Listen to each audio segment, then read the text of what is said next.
So friends, welcome to the channel of A plus law academy. First of all, जितने भी लोग हमारे channel पे पहली बार आए हैं, आप सभी लोगों का चैनल पे बहुत बहुत स्वागत है। और जैसे कि आप सभी लोग जानते हैं, with respect to the UPSC APP and PP exam जो सीबीआई के लिए कंडक्ट किया जा रहा है, और उसके साथ साथ इन्फोर्समेंट डायरेक्टरेट के लिए जो assistant legal advisers, company prosecutors और जो डिफरेंट पोस्ट के लिए एग्जाम कंडक्ट किया जा रहा है, as you all people know, A plus law academy में we are taking up the dedicated classes for all the minor subjects which are there, जिसमें आपका central vigilance act, prevention of money laundering, prevention of corruption act, और उसके साथ साथ आपका Delhi special police establishment act, information technology act, competition act, और उसके साथ साथ कंपनीज एक्ट जो है वो हम लोग इन क्लासेस में डिस्कस कर रहे हैं। अभी तक आज जो है हम लोग डिस्कशन करने वाले हैं एनवायरमेंट प्रोटेक्शन एक्ट के ऊपर। जितने भी लोग पहली बार हमारे चैनल पे आए हैं, आप सभी लोगों को एक चीज मैं बताना चाहता हूं कि हम लोगों ने स्पेसिफिकली एक नया कॉन्सेप्ट शुरू किया है, जिसमें हम लोग अपने मेंबर्स को लेके बहुत स्पेसिफिकली कुछ स्पेशल वीडियोस जो है वो पोस्ट कर रहे हैं, जिसमें हम सारे सब्जेक्ट्स के एक एक करके केसेस जो है, जो इंपॉर्टेंट केसेस हैं, लैंडमार्क केसेस हैं, लेटेस्ट जजमेंट्स हैं, वो सब अलग अलग डिस्कस कर रहे हैं। जिसमें से ऑलरेडी हम लोग prevention of money laundering act के ऊपर 3 सेशंस कंडक्ट कर चुके हैं, जो बेरेट का जनरल अंडरस्टैंडिंग है, कॉन्सेप्ट की अंडरस्टैंडिंग है, और उसके बाद एक डिटेल्ड सेशन हम लोगों ने prevention of money laundering act के केसेस के ऊपर किया। फिर सेंट्रल विजिलेंस कमीशन एक्ट का एक सेशन है, उसको आप गो थ्रू कर सकते हैं, और उसके साथ साथ हमने जो है कंप्लीट डेडिकेटेड एक लैंडमार्क केसेस जो है सेंट्रल विजिलेंस कमीशन को लेके वो हमने डिस्कस किए। Then Delhi special police establishment को लेके बहुत इंपॉर्टेंट जजमेंट्स है, वो भी डिस्कस कर ली है। एनवायरमेंट प्रोटेक्शन एक्ट को लेके जो जजमेंट्स है वो हमारे चैनल पे ऑलरेडी हमने अपलोड कर दिए हैं, लेकिन आज का जो डिस्कशन रहेगा वो रहेगा एनवायरमेंटल प्रोटेक्शन एक्ट के ऊपर। आज का सेशन बहुत इंपॉर्टेंट इसलिए हो जाता है कि इन्वायरमेंट प्रोटेक्शन एक्ट जो है बहुत सारी चीज़ें हम लोग देख रहे थे, और ड्यूरिंग द रिसर्च एक चीज़ आइडेंटिफाई हुई कि इन्वायरमेंट प्रोटेक्शन एक्ट के अंदर एक बहुत इंपॉर्टेंट अमेंडमेंट 2023 में बाय परव्यू ऑफ जन विश्वास एक्ट 2023 वो हुआ है।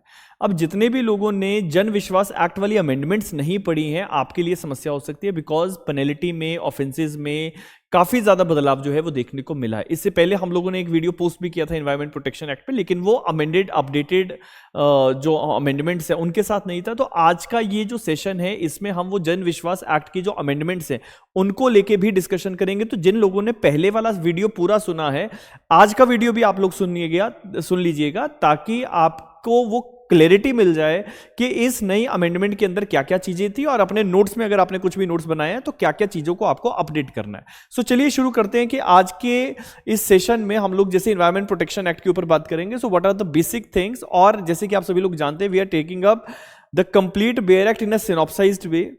समरी आपके सामने हर सेक्शन की रखी जा रही है।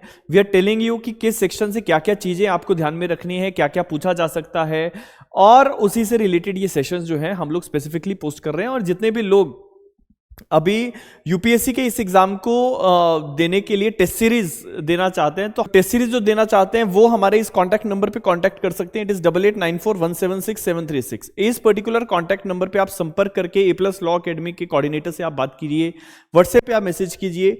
We are taking up dedicated test series for UPSC, CBI, PP, APP exam. इसमें मोरओवर जितनी मैक्सिमम क्वेश्चंस जो हैं with respect to the UPSC pattern वो पूछे जा रहे हैं। पेपर्स चैलेंजिंग हैं, बच्चों के जो फीडबैक्स आ रहे हैं कि सर पेपर काफ़ी चैलेंजिंग रह रहे हैं, यूपीएससी के पैटर्न को ही हम लोग फॉलो कर रहे हैं। यहाँ पे कोशिश कर रहे हैं कि जो भी रिसेंट अपडेट्स हैं, अमेंडमेंट्स हैं, और इवन अगर बेयर प्रोविजन से भी अगर कोई सवाल डालना है तो उसको थोड़ा सा टेक्निकल बना के डाला जाए। तो जितने भी लोग ये टेस्ट सीरीज ज्वाइन करना चाहते हैं, आप इस कांटेक्ट नंबर पे संपर्क कर सकते हैं। It is 8894176736। और जितने भी लोग टेस्ट सीरीज ज्वाइन करेंगे, आप लोगों को एक बोनस भी है कि आप लोगों को जितने भी हम इन सब सब्जेक्ट्स के ऊपर केस लॉज डिस्कस कर रहे हैं, जितने भी केस लॉज डिस्कस कर रहे हैं, वो केस लॉज की पीडीएफ्स भी आप लोगों को मिलेंगे। तो ये एक इंपॉर्टेंट अपडेट जो है ये मैं आपको देना चाहता था। चलिए बात करते हैं कि इस पर्टिकुलर सब्जेक्ट के अंदर एनवायरमेंट प्रोटेक्शन एक्ट 1986 के अंदर क्या चीजें हैं, और जन विश्वास एक्ट 2023 के बाद इसमें क्या क्या बदलाव जो हुए, वो बदलाव जो हैं वो देखने को आपको मिलेंगे। चलिए बात करते हैं सबसे पहले इसके प्रियम्बल की। देखो, एनवायरमेंट प्रोटेक्शन एक्ट जो है वो स्टार्टिंग में मैं आपको थोड़ा सा अगर इसमें ब्रीफ दूं, ये एक्ट हमारा 1986 का है। ये एक्ट के पीछे का जो कॉन्सेप्ट है कि क्यों डाला गया, क्या पॉलिसी है इसके पीछे, क्या ऑब्जेक्टिव्स थे, तो 1984 में, जैसे कि आप सभी लोग जानते भी होंगे कि भोपाल गैस ट्रेजेडी हुआ था। 1984 में भोपाल गैस ट्रेजेडी के कारण से बहुत सारे लोगों की डेथ हुई। डेथ होने के कारण से एनवायरमेंट को ध्यान में रखते हुए एक स्पेशल लॉ जो है एनवायरमेंट प्रोटेक्शन को लेके जो है वो बनाया गया। नाउ द पॉइंट इज कि इससे पहले क्या कोई ऐसी कोई कॉन्फ्रेंस है जिसमें एनवायरमेंट को लेके बात है, तो डेफिनेटली एक कॉन्फ्रेंस थी 1972 की, जिसको स्टॉकहोम कॉन्फ्रेंस के नाम से जाना जाता है। ये 1972 के कॉन्फ्रेंस में इंडिया जो है it was one of the signatory, और इंडिया ने भी एग्री किया था that we will protect the human environment and we are going to take certain steps for this. तो हम एनवायरनमेंट को ध्यान में रखते हुए कुछ स्टेप्स जो है वो लेंगे। अब वो धरातल में कितनी चीजें हैं, क्या हुआ, वो एक अलग विषय है, लेकिन आप लोगों के एग्जाम में तो बेयर एक्ट पूछा जाएगा, बेयर प्रोविजंस पूछे जाएंगे। आपको पता होना चाहिए सब्जेक्ट का बेसिक कोरिलेशन कहां कहां से आता है। तो ये पर्टिकुलर जो स्टॉकहोम कॉन्फ्रेंस थी, इसमें इंडिया ने एग्री किया था that we are going to take steps to protect the human environment, और इसकी नीड इसलिए है because we have to prevent hazards to the human beings, living creatures, plant, property and environment. तो human beings को बचाने के लिए, other creatures को बचाने के लिए, एनिमल्स एटसेट्रा जिसमें आते हैं, और बाकी सब चीज़ों को ध्यान में रखते हुए, इकोलॉजी को ध्यान में रखते हुए, प्लांट्स, प्रॉपर्टी, एनवायरनमेंट सबको बचाने के लिए एनवायरनमेंट को ध्यान में रखते हुए एनवायरनमेंट प्रोटेक्शन जो था वो जरूरी है। अब इसके बाद कुछ जर्नल फीचर्स मैं आपको सबसे पहले जन विश्वास एक्ट के भी बताता हूं। जन विश्वास एक्ट जो है उसमें क्या क्या अमेंडमेंट्स है वो तो हम अलग से डिस्कस करेंगे ही इस सेशन में, लेकिन सेक्शन नंबर 14 कैपिटल ए में कुछ आपको बदलाव मिलेंगे, 14 कैपिटल बी में बदलाव मिलेंगे, जो नए प्रोविजंस जनरली इंसर्ट हुए, और इसके बाद पुराने लॉ के अंदर जो सेक्शन 15 से लेके 17 तक का जो एरिया था उसमें ज्यादातर बहुत सारे बदलाव है, क्योंकि वो पनिशमेंट और ऑफेंसेस से डील करते हैं। सो जन विश्वास एक्ट का जो मेन ऑब्जेक्टिव था, अगर आप जन विश्वास एक्ट के बारे में नहीं जानते तो मैं थोड़ा सा ब्रीफ आपको देता हूं कि ये लॉ जब इंट्रोड्यूस हुआ 2023 में, तो बहुत सारे अलग अलग लॉज के अंदर थोड़े थोड़े अपडेट्स जो थे, अमेंडमेंट्स जो थी, वो इसके बाद इसके कारण से हुई। जैसे अगर आप सीपीसी पढ़ रहे हैं तो मीडिएशन आर्बिट्रेशन के अंदर सेक्शन 89 में चेंजेस हुए, उसी तरह से एनवायरमेंट प्रोटेक्शन एक्ट को भी ध्यान में रखते हुए यहां पे कुछ अपडेट्स डाले गए। तो ऑब्जेक्टिव क्या था जन विश्वास एक्ट का? The discrimination of minor offences and rationalism of penalties across the central laws, several central laws including environmental law. क्योंकि जन विश्वास एक्ट के अंदर कुछ ऐसे अपराध थे जिनको डीक्रिमिनलाइज कर दिया, डीक्रिमिनलाइजेशन ऑफ माइनर ऑफेंसेस और रैशनलाइजेशन ऑफ पेनल्टीज। क्योंकि अगर आप पुराने कानून पढ़े तो आप लोगों को भी देखने को मिलता होगा कि पनिशमेंट जो है वो बहुत कम है, 500 रुपया, 1000 रुपया, 1 महीना सजा, 2 महीना सजा। तो रैशनलाइजेशन की बात हुई कि समय के हिसाब से जो है पनिशमेंट्स के अंदर परिवर्तन होना चाहिए। तो इसी के लिए जन विश्वास एक्ट जो था वो लाया गया, और पेनल्टीज जो थी, जितने भी फाइन्स हैं, वो सारे अमेंडेड लॉज के अंदर कम से कम 10% एवरी 3 ईयर्स के बाद बढ़ाने की बात जो थी वो की गई। तो इसी को ध्यान में रखते हुए हम अब एनवायरमेंट प्रोटेक्शन एक्ट के ऊपर जो है बात करेंगे। ठीक है, जितने भी लोगों ने चैनल अभी तक सब्सक्राइब नहीं किया है, आप चैनल जरूर सब्सक्राइब कीजिएगा। वीडियो अगर अच्छा लगे तो लाइक जरूर कीजिएगा। नाउ सबसे पहले तो इसका टेरिटोरियल एक्सटेंशन आपको पता होना चाहिए एनवायरमेंट प्रोटेक्शन एक्ट का, so it applies to the whole of India. Number 2 कि इसका जो इन्फोर्समेंट है वो कब से हुआ, तो the date of enforcement is 19th of November 1986। ये डेट आपके लिए इंपॉर्टेंट है। इसके बाद द नेक्स्ट वन इज जो इसका सेक्शन नंबर 2 है। अब सेक्शन 2 में हम लोगों ने अपने इस सेशन में आप लोगों के लिए खास मेहनत करते हुए बेरेक्ट के अंदर से जो इंपॉर्टेंट कीवर्ड्स हैं, जो इंपॉर्टेंट डेफिनेशंस हैं, वो आपके सामने रखी हैं कि उन्हीं के ऊपर आप ज्यादा फोकस करें। समय हमारे पास लिमिटेड है, आपको बड़े लॉज भी करने हैं, कॉन्स्टिट्यूशन है, बीएनएस, बीएनएसएस, बीएसएफ, वो सारे सब्जेक्ट्स भी हैं। उसके साथ साथ ये बड़े माइनर सब्जेक्ट्स हैं जिसमें मैं जरूर कहूंगा कि companies act, competition act, IT act, PMLA, ये चैलेंजिंग लॉज है। आपको ये समझने के लिए बहुत डेप्थ में जाना पड़ता है, और हम लोग कोशिश कर रहे हैं कि इन सेशंस के माध्यम से जितने भी लोग हमारे यूट्यूब पे हमें सुनते हैं, सब्सक्राइबर्स हैं, व्यूअर्स हैं, आप लोगों को इजी फॉर्मेट में जो है, एक तो देखो मेहनत तो आपको करनी ही है, लेकिन उसके साथ साथ एक जल्दी रिविजन्स जो हैं वो हो जाएं। आप एक सेशन के अंदर 1 घंटे के अंदर पूरा सब्जेक्ट गो थ्रू करें, that is our basic objective. तो सबसे पहले बात करते हैं कि सेक्शन 2 क्लॉज ए के अंदर जो एनवायरमेंट का डेफिनेशन है उसमें क्या क्या इंक्लूड होता है। तो एनवायरमेंट के अंदर वाटर, एयर, लैंड, ये 3 चीजें इंक्लूड होती है, लेकिन इसके साथ साथ कुछ चीजों के बीच में इंटर रिलेशनशिप जो होता है उसको भी एनवायरमेंट के अंदर ही कवर किया जा रहा है। जैसे interrelationship among water, air, land, human being, other living creatures, plant, microorganism, property। तो इन चीजों के बीच में, हवा और वायु के बीच में क्या इंटर रिलेशनशिप है, ह्यूमन बीइंग और वाटर के बीच में क्या इंटर रिलेशनशिप है, ह्यूमन बीइंग और एयर के बीच में क्या इंटर रिलेशनशिप है, लिविंग क्रिएचर्स और ह्यूमन बीइंग के बीच में क्या इंटर रिलेशनशिप है। तो इन सारे इंटर रिलेशनशिप्स को भी इन्वायरमेंट के अंदर ही कवर किया गया। अगला जो पॉइंट आपके लिए इंपॉर्टेंट है कि देखो एनवायरनमेंट के अंदर पॉल्यूशन जो है वो लाने के लिए, एनवायरनमेंट में पॉल्यूशन करने के लिए पॉल्यूटेंट्स समझना बहुत ज्यादा जरूरी है।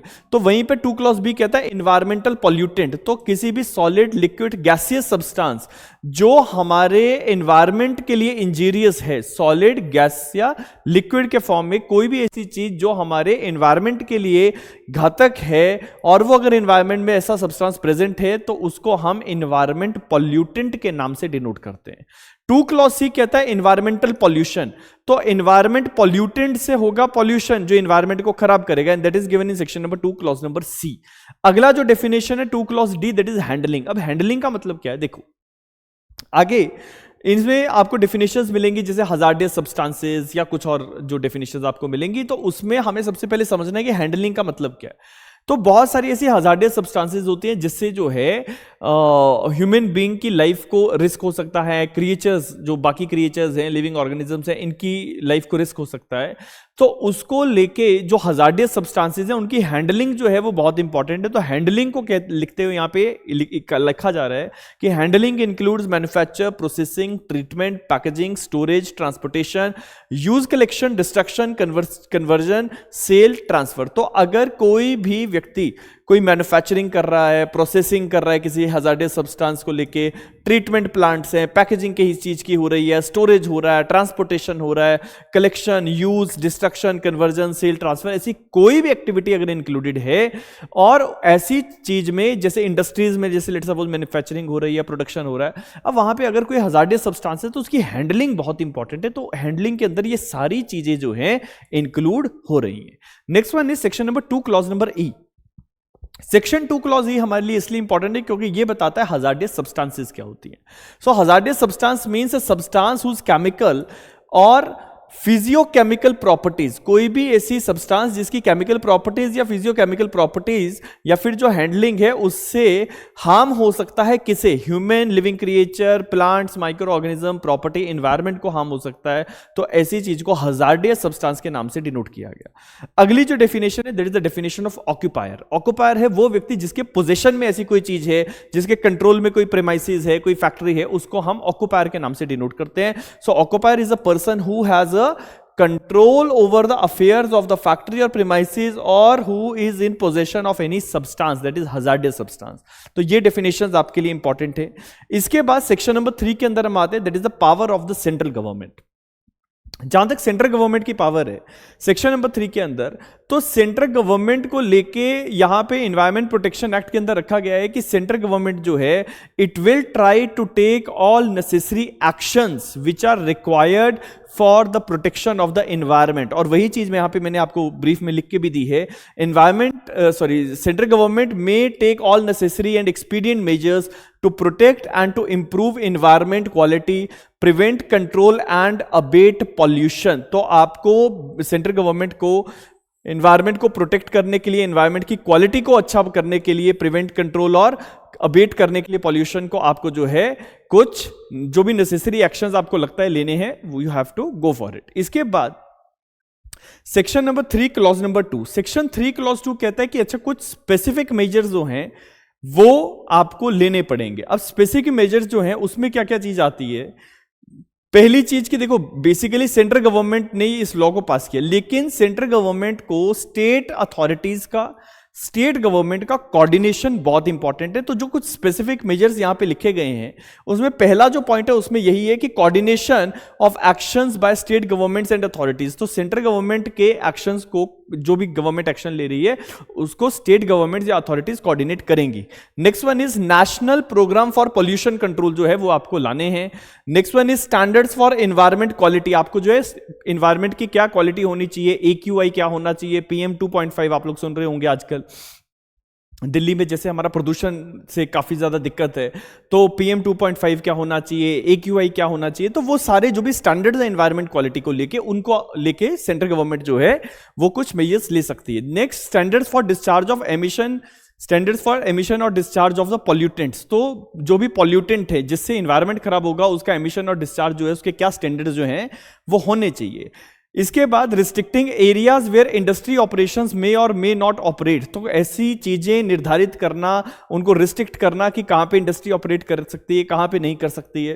Procedures and safeguards for accident prevention and remedial measures, तो procedures and safeguards for accidental prevention की, कोई भी जैसे कोई लेट सपोज दुर्घटना हो जाए, जिससे कोई गैस लीक हो जाए, बहुत बार ऐसे इंसिडेंट्स आते हैं कि किसी फैक्ट्री में कोई हजार्डियस सब्सटेंस, कोई गैस लीक होगी, तो ऐसी चीजों को प्रिवेंट करना, रेमेडियल मेजर्स क्या रहेंगे, procedures and safeguards for handling hazardous substances, examination of manufacturing processes, जहां पे भी मैन्युफैक्चरिंग किसी चीज की हो रही है जिसमें कोई हजार्डियस सब्सटेंस कहीं ना कहीं एक तरह का इंग्रेडिएंट है, वहां पे एग्जामिनेशन करना, मटेरियल सब्सटेंस जिनसे ऐसा पॉल्यूशन जो है वो हो सकता है, इन्वेस्टिगेशंस एंड रिसर्च करना, inspection of premises, plants, equipment, process and issuance of directions, इसको लेके सेंट्रल गवर्नमेंट जो है वो रूल्स बना सकती है कि कैसे जो है फैक्ट्रीज का, इंडस्ट्रीज का इंस्पेक्शन होगा, कैसे जो है प्लांट्स, इक्विपमेंट्स जो हैं उनको इंस्पेक्ट हम करेंगे, तो उसको लेके कुछ मेजर्स लिए जा सकते हैं।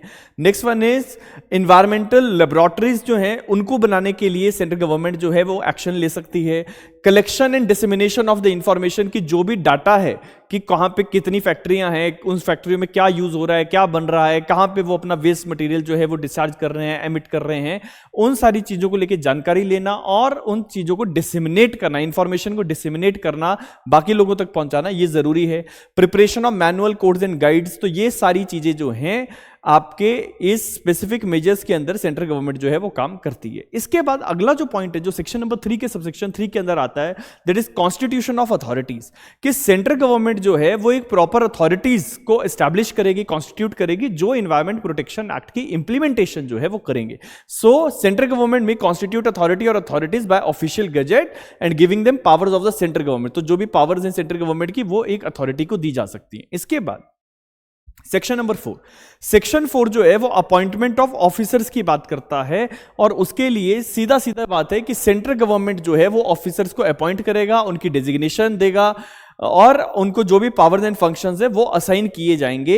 इसको लेके किसी अथॉरिटी का नाम यहां पे नहीं लिखा है सेक्शन 4 में, लेकिन आपको जनरल पूछा जा सकता है कि under which section it is written that there will be appointment of an office, तो वो आपको सेक्शन नंबर 4 में ध्यान रखना है। इसके बाद section number 5, that is power to give directions. Central government के पास पावर है कि वो किसी भी व्यक्ति विशेष को जो है डायरेक्शंस दे सकती है, किसी ऑफिसर को डायरेक्शन दे सकती है, किसी अथॉरिटी को डायरेक्शन दे सकती है, और जो भी डायरेक्शन सेंट्रल गवर्नमेंट देगा वो डायरेक्शंस बाइंडिंग होंगी। मैं पढ़ के आपको एक बार बता देता हूं, central government can issue binding written direction. तो सबसे पहला पॉइंट है कि जो डायरेक्शंस होंगी वो रिटन में होनी चाहिए और वो बाइंडिंग होंगी किसको, any person to any officer और to any authority, and these powers overrides all the other laws but remains within the limits of this particular act। तो जो भी ऑर्डर्स पास होंगे वो बाकी लॉज, बाकी रूल्स को सुपरसीड करेंगे, लेकिन it should be with in the dimensions of the environment protection act. इसके बाद एक्सप्लेनेशन कहता है कि डायरेक्शंस में क्या लिखा जाएगा, क्या करेंगे, जो सेंट्रल गवर्नमेंट डायरेक्शन देगा उसमें क्या क्या चीजें हो सकती हैं। तो सेंट्रल गवर्नमेंट के द्वारा दी गई डायरेक्शंस में क्लोजर की बात हो सकती है कि एक इंडस्ट्री जो है उसको क्लोज करना है, किसी काम को प्रोहिबिट करना है तो closure, prohibition, regulation of any industry और प्रोसेस, किसी एक पर्टिकुलर काम को रोकना है या पूरी इंडस्ट्री को क्लोज करना है, तो ऐसी सारी चीजें डायरेक्शंस में आ सकती हैं। टू स्टॉपेज और regulation of the supply of electricity, water और अदर सर्विस, तो कोई भी अगर इंडस्ट्री है जो गलत तरीके से काम कर रही है और इन्वायरमेंट को उससे नुकसान हो रहा है, तो ऐसी इंडस्ट्रीज को रोकना, उनके काम को रोकना, उनकी वाटर सप्लाई, इलेक्ट्रिसिटी सप्लाई या अदर एसेंशियल सर्विसेज जो है वो रिस्ट्रिक्ट की जा सकती हैं। इसके बाद सेक्शन नंबर 6 जो रूल्स की बात करता है कि सेंट्रल गवर्नमेंट जो है they can make rules with respect to protection of the environment. तो क्या रूल्स बना सकती हैं? पहली चीज, they can fix standards for air और वाटर और सॉइल क्वालिटी। तो ये सबसे पहला पॉइंट है, एक एक करके मैं आपको बताता हूं क्या क्या चीजें हैं रूल्स के अंदर। तो पहला, standards of air, water and soil quality, ये सबसे इंपॉर्टेंट पॉइंट आ गया आपका कि क्या आपको जो है एनवायरमेंट को बचाने के लिए रूल्स जो है वो आप क्या बना सकते हो। Number 2, maximum allowable pollutant concentration, कितना जो पॉल्यूटेंट या जो भी हजार्डियस सब्सटेंस है उसको आप कितना रख सकते हैं, कितना कॉन्सेंट्रेशन में आप उसको रखें। Procedure safeguards for handling hazardous substances, जैसे हैंडलिंग की डेफिनेशन आपने पढ़ी, हजार्डियस सब्सटेंस की डेफिनेशन आपने पढ़ी, तो उसको लेके प्रोसीजर निर्धारित किया जाएगा कि कैसे आप हैंडलिंग जो हजार्डियस सब्सटेंसेस है उनको हैंडल करेंगे।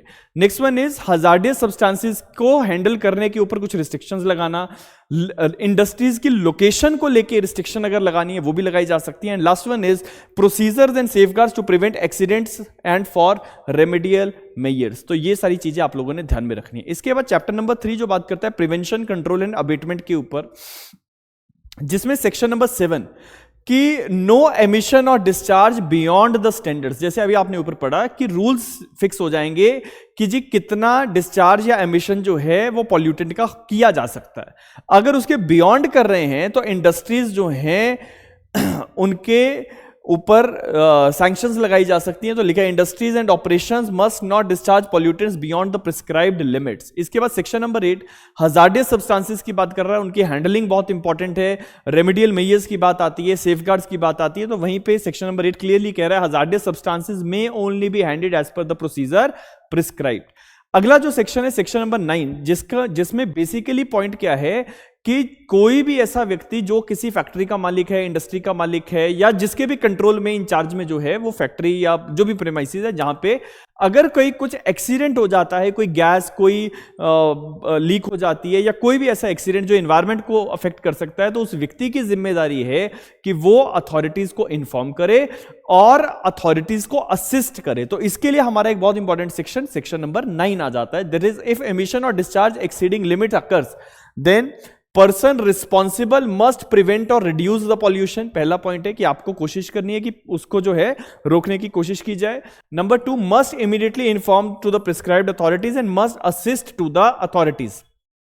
इसके बाद अथॉरिटीज को जब जानकारी मिलेगी तो authorities should apply the remedial measures, है ना, रेमेडियल मेजर्स जो है उनको as early as possible quickly जो है आपको फॉलो अप करना है। इसके बाद सेक्शन नंबर 9 सब सेक्शन 3 कहता है authorities can recover expenses and interest from the person responsible as arrears of the lands revenue act. तो जैसे जो भी अथॉरिटी जिसने कोई भी चीज को रोकने के लिए, पॉल्यूटेंट्स के डिस्चार्ज को रोकने के लिए जो भी एक्शन लिए, उसको लेके जो भी खर्चा हुआ तो उसकी भरपाई जो है रिस्पॉन्सिबल व्यक्ति से करवाई जाएगी। Section number 10 power of entry and inspection की बात करता है सेक्शन नंबर 10 के अंदर।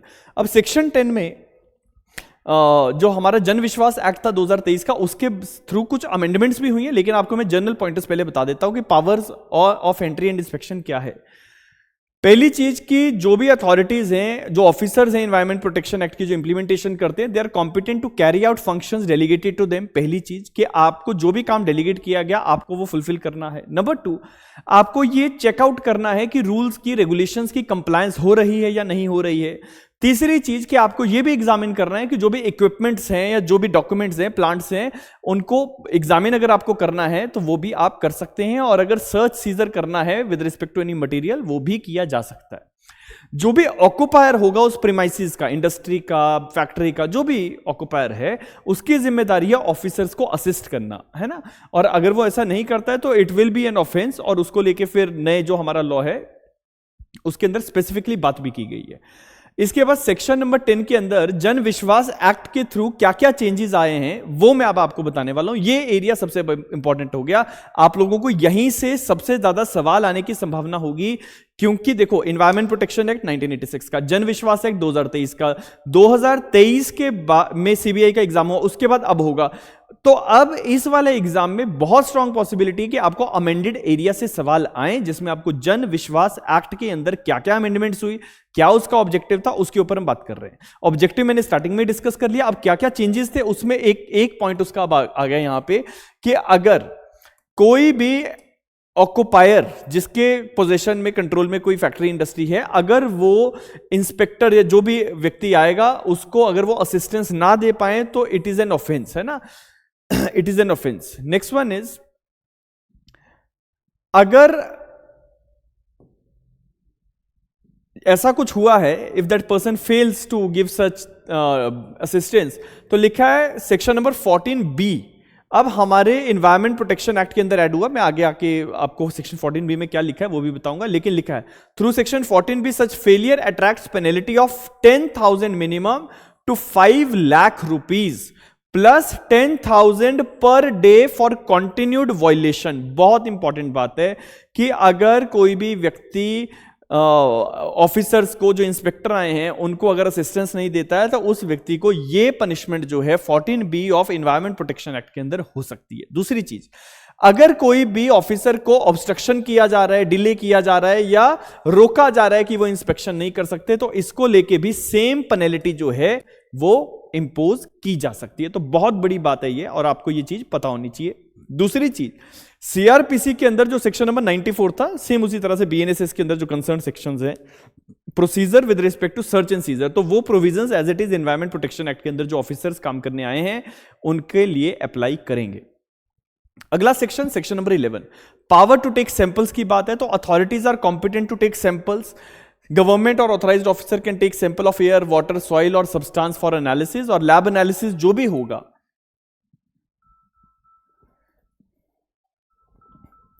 लैब एनालिसिस जो भी होगा वो उसकी रिपोर्ट जो बन के आएगी वो रिपोर्ट कोर्ट्स में एडमिसिबल हैं। ये बहुत इंपॉर्टेंट पॉइंट है, that lab analysis is admissible in court only if the procedure of 11 subsection 3 and subsection 4 are followed. इसके बाद ऑफिसर जो है वो कैसे काम करेगा, अगर कोई भी सैंपल कलेक्ट करना है तो उसका क्या प्रोसेस है। प्रोसेस आप समझो, देखो आपके इस एग्जाम में ना डायरेक्ट क्वेश्चन बहुत कम आते हैं कि सेक्शन पूछ लिया, बहुत रेयर सिनेरियो है। ज्यादातर सवाल अप्लाइड आते हैं। मैं बहुत सारे लोगों के सेशंस मैंने और भी देखे, लेकिन मुझे एक चीज रियलाइज हुई कि आप लोगों को क्रिस्प चीज पढ़ना जरूरी है ताकि आप प्रोसेस समझते जाएं। प्रोसेस, सेक्शंस के ऊपर रट्टा मारने से बात नहीं होगी, वो तो करना ही है, लेकिन उसके साथ साथ you must understand like what is the policy behind this particular subject. Sections काम कैसे कर रहे हैं, अथॉरिटीज की पावर्स, रूल्स कैसे रूल्स पावर्स क्या हैं, रूल्स कैसे बनाने, तो वो सारी चीजें इंपॉर्टेंट है। सो अगर कभी भी कोई सैंपल एटसेट्रा कलेक्ट करना है तो कैसे काम होगा, ऑफिसर को क्या करना है। सो पहले उनको नोटिस देना है, serve notice of intention to sample notice of to sample to the occupier और इंचार्ज ऑफ द प्रीमाइसेस। तो पहले आप नोटिस देंगे कि जी हम सैंपल कलेक्ट करने आए हैं। उसके बाद ऑक्यूपायर की प्रेजेंस में, प्रेजेंस वर्ड बहुत इंपॉर्टेंट है, ऑक्यूपायर की प्रेजेंस में ही सैंपल कलेक्ट किया जाएगा। फिर उस सैंपल को सील करेंगे, मार्क करेंगे कंटेनर में, और दोनों लोग उस पर साइन करेंगे। कौन कौन, जो कलेक्ट कर रहा है और जिसकी मौजूदगी में कलेक्ट हुआ। इसके बाद अगर सैंपल जो है वो विदाउट एनी डिले जो है लेबोरेटरी में भेजा जाएगा। लेकिन एक सवाल उठ जाता है कि सर अगर ऑक्यूपायर जो है वो साइन करने से मना कर दे तब क्या करेंगे। ऐसे सिनेरियो में भी आप सैंपल कलेक्ट कर सकते हैं, लेकिन जो व्यक्ति सैंपल कलेक्ट कर रहा है, जो ऑफिसर सैंपल कलेक्ट कर रहा है, उसको रीजंस राइटिंग में लिखने हैं कि जी फलाने व्यक्ति ने साइन करने से मना कर दिया, या फिर वो फलाना व्यक्ति जो है, जो ऑक्यूपायर है, वो मौके में मौजूद नहीं था। तो officer can take sample even officer can take sample even if the occupier is absent और ही रिफ्यूजेस टू साइन। इसको लेके 11 सबसेक्शन 4 है कि वो फिर भी सैंपल ले सकते हैं। They have to record the refusal और absence and inform to the government analyst in writing. तो जो भी गवर्नमेंट के एनालिस्ट हैं जो लेबोरेटरी में उसको एनालाइज करेंगे सैंपल को, उनको राइटिंग में आपको ये भेजना है कि जी फलाने व्यक्ति ने साइन करने से मना कर दिया था। इसके बाद एनवायरमेंटल लेबोरेटरीज को लेके सेक्शन नंबर 12 है। सेक्शन 12 कहता है कि एनवायरमेंट लेबोरेटरीज जो हैं सेंट्रल गवर्नमेंट उनको एस्टैब्लिश करेगी। सेंट्रल गवर्नमेंट में notify establishment of the environmental laboratories, recognition of the existing laboratories और इंस्टीट्यूट्स एज एनवायरमेंटल लेबोरेटरीज। तो अगर ऑलरेडी सरकार की कोई लेबोरेटरी या ये इंस्टीट्यूट जो है वहां पे अगर ऐसे कोई एनालिसिस किए जा सकते हैं तो गवर्नमेंट उसको नोटिफाई कर सकती है कि ये लेबोरेटरी एनवायरमेंटल लेबोरेटरी के नाम से डिनोट की जाएगी। रूल्स जो है उसमें बताया जाएगा कि फंक्शंस क्या है एनवायरमेंटल लेबोरेटरीज के, procedure for submission of sample and form of report and fees की क्या प्रोसेस रहेगा, फीस कैसे जमा करवानी है, सैंपल कैसे सबमिट होंगे, और जो भी फंक्शनिंग रहेगी लैब्स की उसको लेकर सेंट्रल गवर्नमेंट रूल्स बना सकती है। सेक्शन 13 गवर्नमेंट एनालिस्ट की बात करता है। गवर्नमेंट एनालिस्ट वो व्यक्ति है जो इन सैंपल्स का एनालिसिस करेगा। सेंट्रल गवर्नमेंट में अपॉइंट और recognise persons with prescribed qualities as government analyst and samples जो लेबोरेटरी में जाएंगे उनको जो है ये लोग एनालाइज करेंगे। ये सेक्शन 13 आपका कहता है। Section 14 report of the government analyst जो है it is admissible in court as an evidence. अगर ये तरीके से प्रॉपरली तरीके से रिकॉर्ड की गई है तो it is N admissible evidence, लेकिन ये रिबटेबल रहेगा। अगला जो पॉइंट है ये सबसे अब इंपॉर्टेंट हो गया क्योंकि सेक्शन 14 के अंदर कुछ बदलाव है। 14 ए और बी नए सेक्शन है और 15 से लेके 17 तक तो पूरा ही नया बदल गया, नया लॉ है। तो रिपोर्ट्स बाय गवर्नमेंट एनालिस्ट जो है उसको लेके सेक्शन नंबर 14, सेक्शन 14 तो कहता है कि रिपोर्ट ऑफ गवर्नमेंट एनालिस्ट जो है वो कैसे आएगी, लेकिन उसके बाद जो नए सेक्शन इंसर्ट हुए वो है section number 14 capital A and 14 capital B. 14 capital A कहता है penalties for environmental violations, so it applies to discharge pollutants beyond the prescribed standard. So अगर सेक्शन 7 के अंदर जो इसका स्टैंडर्ड्स की बात की गई थी पॉल्यूटेंट्स को लेके, अगर कोई उसके बियॉन्ड जो है पॉल्यूटेंट्स को डिस्चार्ज कर रहा है, तो ऐसे सिनेरियो में, या फिर अगर कोई भी व्यक्ति हजार्डियस सब्सटेंसेस को इम्प्रॉपरली हैंडल कर रहा है, दो चीजें ध्यान में रखनी है। अगर कोई जरूरत जो स्टैंडर्ड फिक्स्ड है उससे ज्यादा पॉल्यूटेंट डिस्चार्ज कर रहा है, या फिर अगर कोई हजार्डियस सब्सटेंस को मिस हैंडल कर रहा है या इम्प्रॉपरली हैंडल कर रहा है, तो सजा बहुत इंपॉर्टेंट है आपके लिए समझना। मिनिमम 1 लाख, मैक्सिमम 15 लाख, लेकिन पर कॉन्ट्रावेंशन और कॉन्टिन्यूइंग अगर ऑफेंस है, बार बार ऐसा हो रहा है, तो 50,000 रुपए पर डे का चार्ज जो है वो लगेगा। ये जितने भी लोग एनवायरमेंट पॉल्यूशन करते हैं, आप सभी लोगों को भी ये जानकारी होना बहुत ज्यादा जरूरी है कि कितनी सजा कानून के अंदर लिखी गई है। Minimum 1 lakh, it can go up to 15 lakh per contravention and continuing अगर है, उसको आप फिर भी नहीं रोक रहे हो तो 50,000 रुपए पर डे के हिसाब से जो है फाइन इंपोज किया जाएगा। Section 14B penalties for non corporation और violation of the procedural requirements की बात करता है, और इसमें कुछ चीजें हैं जो मैं यहां पे आपको बताने वाला हूं। 14B के अंदर penalties for non corporation and violations of the procedural requirement. तो पहले नॉन कॉर्पोरेशन इन इंस्पेक्शन, अगर इंस्पेक्शन के अंदर कॉर्पोरेशन नहीं हो रहा, तो ये मैंने अभी आपको जब सेक्शन 10 बता रहा था वहां पे भी मैंने आपके साथ डिस्कस किया। फेलियर टू रिपोर्ट एक्सीडेंट और लाइकली डिस्चार्ज, अगर कोई व्यक्ति, जैसे सेक्शन 9 में लिखा है कि आपको जो है बताना है कि अगर कोई पॉल्यूटेंट डिस्चार्ज हो रहा है तो उसके बारे में जानकारी दो, और अगर कोई व्यक्ति नहीं देता है।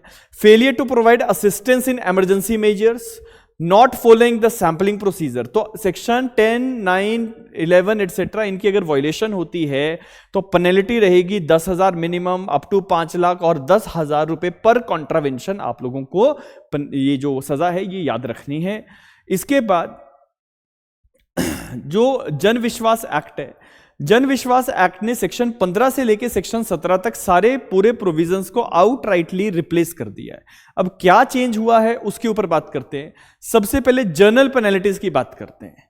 अगर किसी भी ऑफेंस की पनिशमेंट एनवायरमेंट प्रोटेक्शन एक्ट के किसी प्रोविजन के अंदर नहीं लिखी है, तो सेक्शन 15 के अंदर जनरल पेनल्टी का कॉन्सेप्ट आता है। ध्यान से समझना, अभी हमने सेक्शन 14AB के अंदर, ए और बी के अंदर हमने पेनल्टीज पढ़ी, उनको छोड़ के अगर कोई ऐसा एक्ट हुआ है जिसके लिए अलग से कोई पनिशमेंट नहीं लिखी गई है, तो उसके लिए क्या सजा होगी वो सेक्शन 15 में आएगी, और पेनल्टी रहेगी 10,000 से लेके 15 लाख रुपए तक, और कॉन्टिन्यूइंग अगर ऑफेंस है तो हर दिन का 10,000 रुपए पेनल्टी इंपोज किया जा सकता है।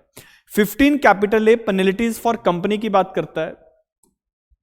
इसमें क्या है, नई जो पेनल्टी है एनवायरमेंट प्रोटेक्शन एक्ट के अंदर, अगर कोई कंपनी के थ्रू वायलेशन हुआ है तो minimum 1 lakh, it can be up to maximum of 15 lakh plus 1 lakh रुपया per day for continuing violation.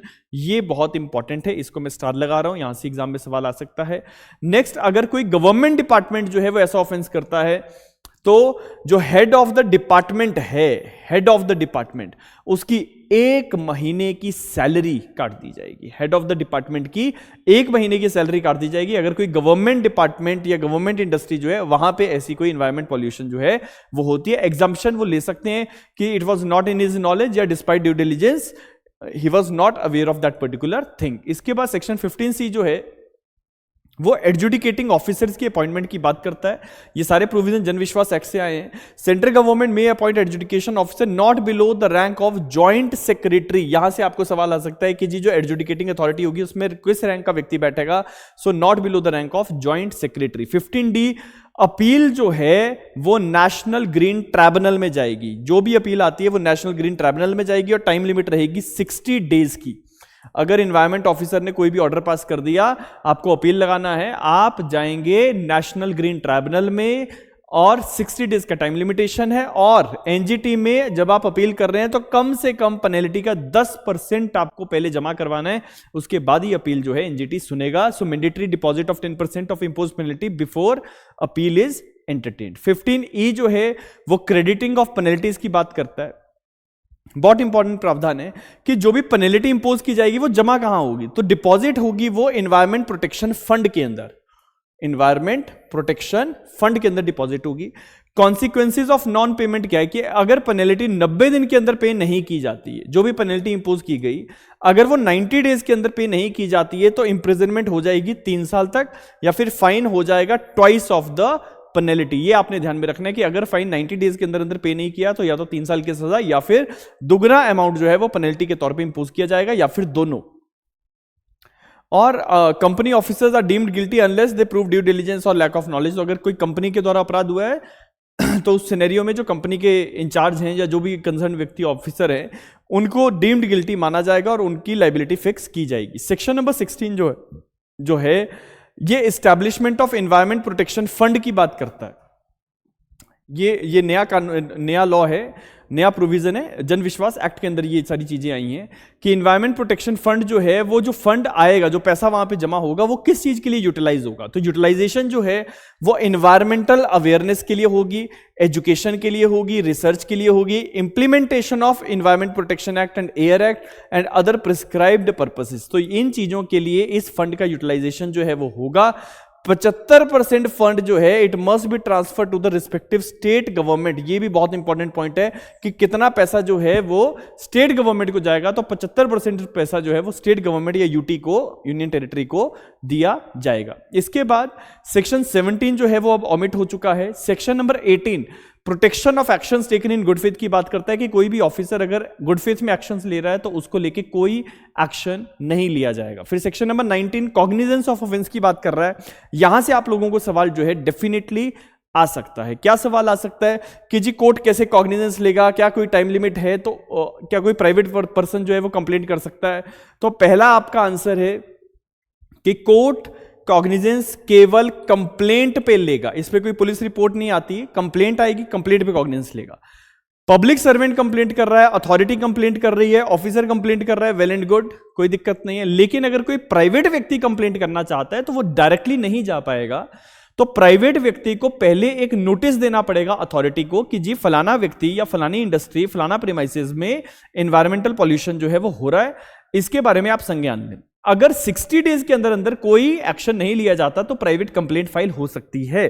तो ये लिखा हुआ है सेंट्रल गवर्नमेंट और authorised officer can file a complaint और एनी पर्सन, मतलब private person, after giving 60 days notice to the central government with respect to the alleged offence and with respect to the fact कि वो intent कर रहा है कि वो यहां पे कंप्लेंट फाइल करेगा अगर सरकार एक्शन नहीं लेती है, और अगर उसके बाद भी सरकार ने कोई एक्शन नहीं लिया तो कंप्लेंट फाइल हो सकती है। इसके बाद section number 20 power to call for information की बात करता है, जिसमें सेंट्रल गवर्नमेंट जो है किसी भी व्यक्ति विशेष से, स्टेट गवर्नमेंट से, अथॉरिटी से या ऑफिसर से कोई report, return, statistics, accounts, information जो है वो डिमांड कर सकते हैं और इसका कंप्लायंस जो है वो करना मैंडेटरी रहेगा। सेक्शन 21 कहता है जो भी मेंबर्स हैं, ऑफिसर्स हैं, इंप्लॉइज हैं जो इस एक्ट के अंदर काम कर रहे हैं वो सब पब्लिक सर्वेंट माने जाएंगे। सेक्शन नंबर 21 कहता है, याद रखने के लिए 21 आईपीसी पब्लिक सर्वेंट की बात करता है और एनवायरमेंट प्रोटेक्शन एक्ट का भी सेक्शन नंबर 21 ही इसकी बात कर रहा है।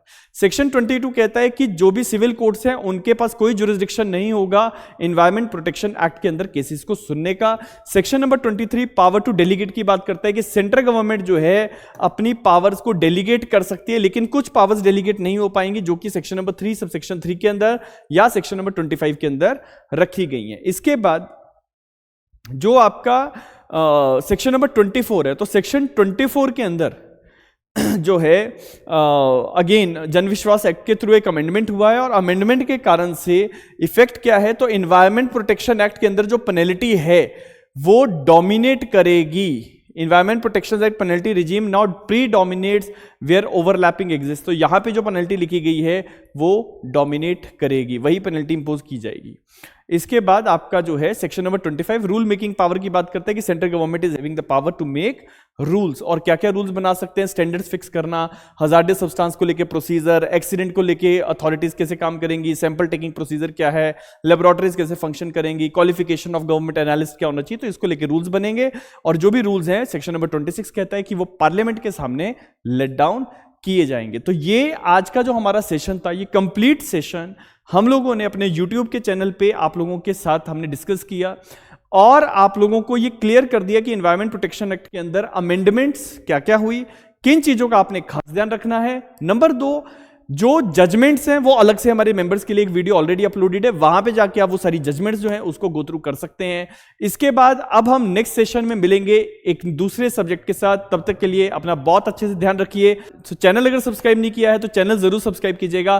तब तक के लिए बहुत बहुत धन्यवाद। अपना बहुत अच्छे से ध्यान रखिएगा।